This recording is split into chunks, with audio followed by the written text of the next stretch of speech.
video is sponsored by BuyMart shopping app. BuyMart e-shopping application is one of the online shopping app now available on Play Store and App Store. இந்த ஆப்போட லிங்கை வந்து டிஸ்கிரிப்ஷனில் கொடுத்துருக்கோம். வேணுங்கிறவங்க download பண்ணி உங்களோட ஷாப்பிங்கை ஸ்டார்ட் பண்ணுங்கள். Welcome to my channel.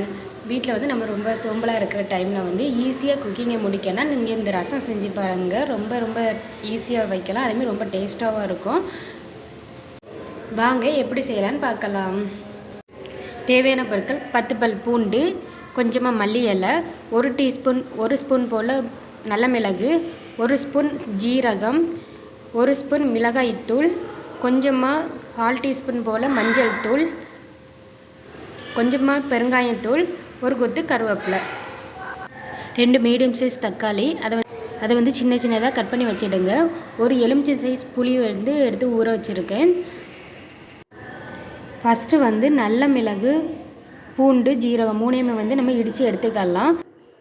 அதை வந்து இந்த மாதிரி கொஞ்சம் தள்ளி வச்ச பிறகு ஜீரகம் ஆட் பண்ணி நல்லா கொஞ்சம் இடித்து எடுத்துடுங்க. ஆனால் ரொம்ப ஃபைனாக வந்து இடிக்கவே கூடாது. கொஞ்சம் பரப்பரன்னு தான் இருக்கணும். அந்த மாதிரி இடித்து எடுத்துவிடுங்க. இந்த மாதிரி தள்ளி எடுத்த பிறகு இது கூட வந்து நம்ம 10 பூண்டையும் சேர்த்து நல்லா இடித்து எடுத்துக்கிடுவோம்.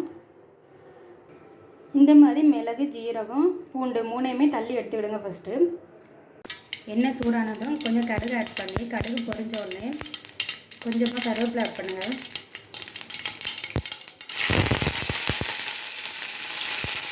கடுகு பொரிஞ்ச உடனே நம்ம தள்ளி வச்சுருக்கோம்ல, இடித்து வச்சுருக்கோம்ல, பூண்டு, மிளகு, ஜீரகம் இந்த 3ஐயும் ஆட் பண்ணிடுங்க. இது வந்து ஒரு 2 நிமிஷம் நல்லா வேகணும். அதாவது அதனோட பச்சை வாசம் போய் நல்லா மணக்க ஆரம்பிக்கும். அதை தான் இதை வந்து அப்படியே கொஞ்சம் சிம்மில் வச்சு வேக வைங்க. இப்போ வந்து பச்சை ஸ்மெல் போய் நல்லா மண ஆரம்பிச்சிட்டு இந்த மாதிரி டைமில் வந்து நம்ம வச்சு வச்சுட்டு 2 தக்காளி ஆட் பண்ணலாம். தக்காளி வந்து நல்லா மசியணும். 2 கொஞ்சமாக உப்பு ஆட் பண்ணி தக்காளி வந்து நல்லா மசிய வச்சிடலாம்.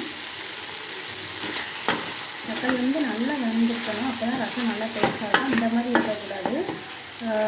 அதில் இருக்க சதையெல்லாம் வந்து நல்லா வெந்திருக்கும். நல்லா வெந்தால் மட்டும்தான் ரசம் டேஸ்ட்டாகவே இருக்கும். இப்போ வந்து தக்காளி நல்லாவே மசிஞ்சிச்சு. இப்போ வந்து வத்தல் பொடி, மஞ்சள் பொடி எல்லாத்தையும் ஆட் பண்ணிடலாம்.